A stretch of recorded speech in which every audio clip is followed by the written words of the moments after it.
কাউকেই দেখতে পাচ্ছি না।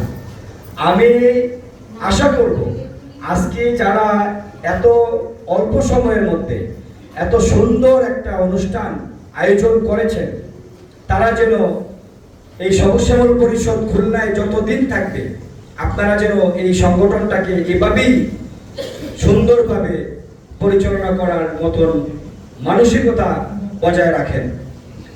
স্পেশালি আমি আজকে মঞ্চে উপবিষ্ট যে দুইজন ব্যক্তিত্ব যাদের কাছে আমার আজকে কৃতজ্ঞতা প্রকাশ করতে হয়, বিশেষ করে মুন্না ভাই আর আব্দুল আহাদ ভাই, আমি ভাই সম্বোধন করলাম। টিচার শিক্ষক মানুষ হচ্ছে মানুষ গড়ার কারিগর, ওনাকে আরো সম্মানিত করার পাশে এই মুহূর্তে আমার কাছে মনে হচ্ছে না, কারণ আমি আন্তরিকভাবে ডাকতে চাই ওনাকে, যেন ভাই সম্বোধন করলাম। আর মুন্না ভাই তো ভাই, মুন্না ভাই নামে একটা হিন্দি সিনেমা আছে, আপনারা দেখেছেন কিনা?